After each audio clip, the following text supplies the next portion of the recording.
Hi, how are you?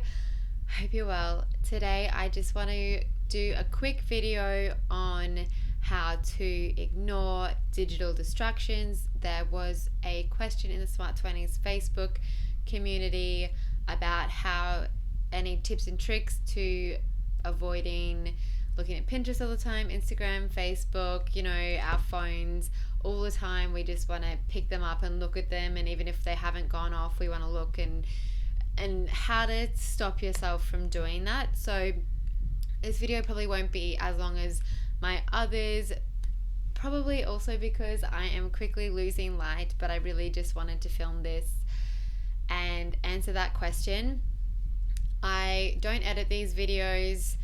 I don't want to let my perfectionism get in the way and stop me from putting them out there, and I know if I give myself the chance to over edit them, I will. So that's part of the reason I don't edit it. The other reason is because I want it to be just like a chat, a real chat, and they're not edited, are they? So just like if we were really chatting, I am going to have some water.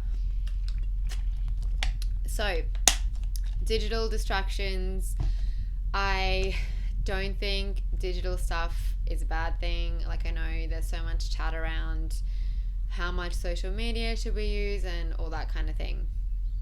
I don't think it's evil, and obviously I wouldn't be able to do something like this if it wasn't for that kind of social media, so it's definitely not inherently a bad thing.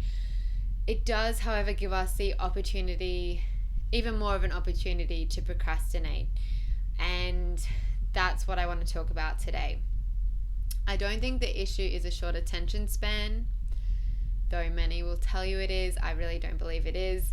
I think the issue is that we are procrastinating, and social media is such a feel-good way to procrastinate, even though it doesn't feel good. Like, I don't know about you, but when I get off Instagram, I just feel drained AF, and I then pick it up and go again. Like, it's just so fascinating how that works. But I just thought I'd share some advice on how I have learned to manage that in my life. I'm by no means claiming to be an expert, and I still struggle with it. It kind of, for me, comes and goes in waves. I'll have a lot of discipline around it and my life will feel amazing, but if I'm not careful, I slowly slip back into those old habits and find myself checking my phone all the time. So I'll just share a few things that have helped me. One is an app called Moment, and this just runs in the background. I'm going to see if I can show you it. No. So it tells you, oh my god, I can't figure this out. Can you see? No. It tells you, I give up. It tells you how long you have spent on your phone. So it just runs in the background, and you can set it up to warn you. I don't do that. I just find it interesting, because if I'm having a week where I'm feeling really unproductive, really drained, just like really bleh and shitty about life, I will look, and without a doubt I have spent a lot of time on my phone. And I don't think I've spent time on my phone to stop myself feeling shit. I think I feel shit because I have spent so much time on my phone, which is so draining. It depends what you're looking at on social media, but I don't know, the stuff I like, some of it's super inspiring stuff, but it's just the act of scrolling and being so passive about life, I think, is what's draining. So I just like that little tool. It's called Moment, as I said, that just runs in the background, and if I'm like, oh, today's been really crap, then I just have a look. I'm like, oh yeah, I did spend ages on my phone, and I can kind of make that connection that even though I want to go on my phone, it doesn't actually benefit me. And I find the flip side, if I hardly go on my phone, like if I don't go on Instagram the whole day and I check as I'm leaving work at 9, or I leave at 8 p.m, literally takes me 3 minutes to catch up on everything. 3 minutes. And yet normally if I'm checking it constantly, I spend so much more time than that because I'm just refreshing. I'll look at the same things more than once because, you know, you'll scroll and you're like, oh, I've seen that. And just constantly having that like FOMO of like, is there something new yet? Is there something new yet? Is draining space to be. So I know someone in the community, I can't remember your name, sorry, commented and said that she deletes Lena, I'm sorry. She deletes the Facebook app, and I have found I did that around like when I was in uni, and I at other times too. I found that's a really good way to stop myself. I also would turn off the data, and a lot of time I'll have to use data, so I'll turn it off, and then when I go into Instagram, it's like, you don't have data, change your settings or whatever. I mean, you don't have Wi-Fi. I'm like, oh, true, I turned it off because I didn't want to be on Instagram, and I can get out of it, and it just pulls me out of that automatic. But I want to talk about the reason we turn to these digital distractions. And as I was saying, I don't think it's an attention span issue, or really an issue of FOMO. It's the instant gratification and the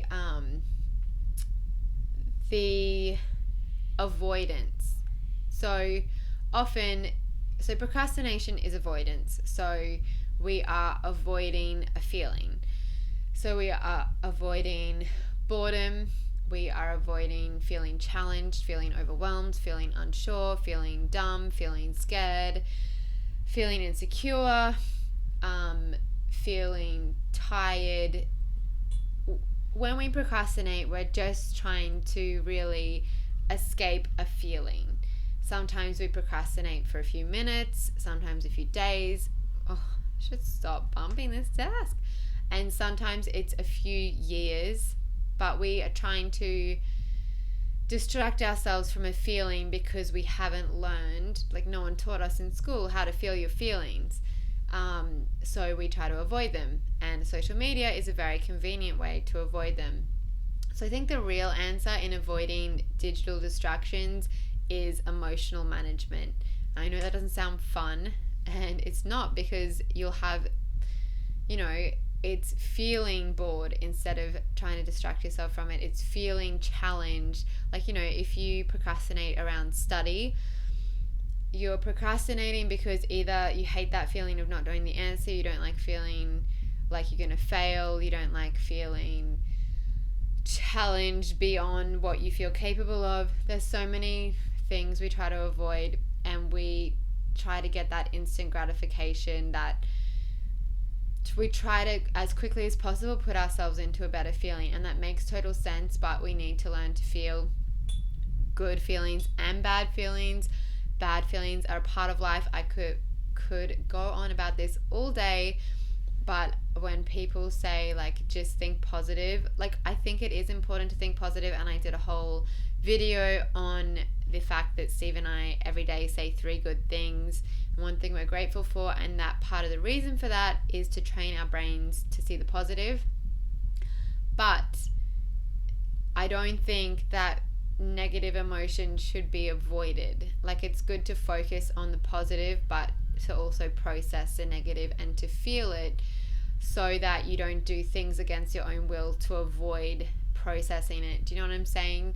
So I think our phones are such a convenient way to... I have a photo of New York because I love New York. I didn't take it. The internet took it.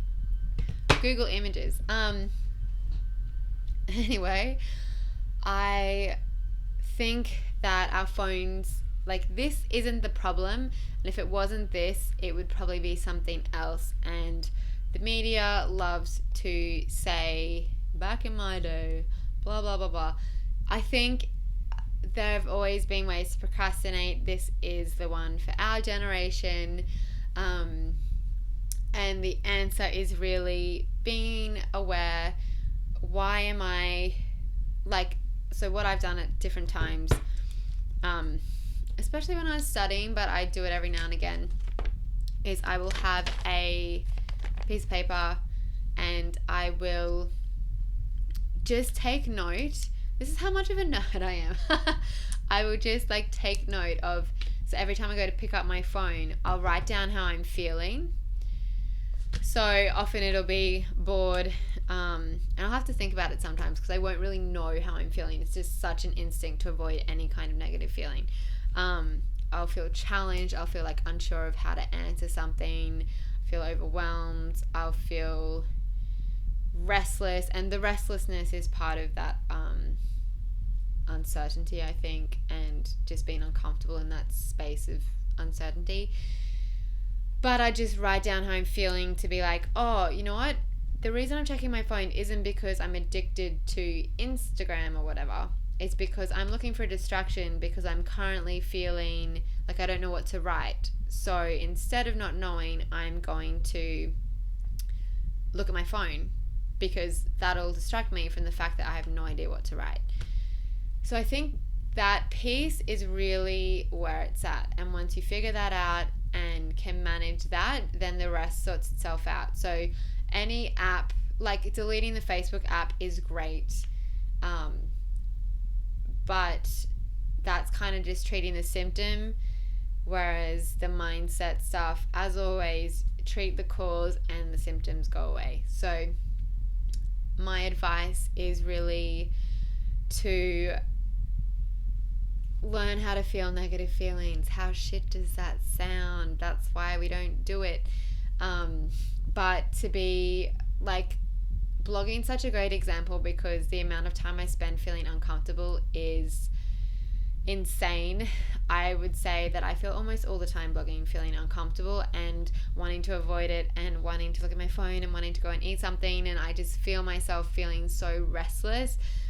And just learning how to sit with that restlessness and that feeling of I don't know what to write, instead of avoiding it. Like, it doesn't feel good to sit in that, but you make a lot more progress, and at the end of the day you're better for it. So that's really what I wanted to share. The answer is to learn how to feel your feelings instead of avoiding them by looking at your phone all the time. And yeah, I don't think this is the problem. I think it's the fact that most of us don't know how to feel a negative feeling. We only know how to avoid it, and we've practiced that a lot, and because we've practiced it a lot, it's become a habit.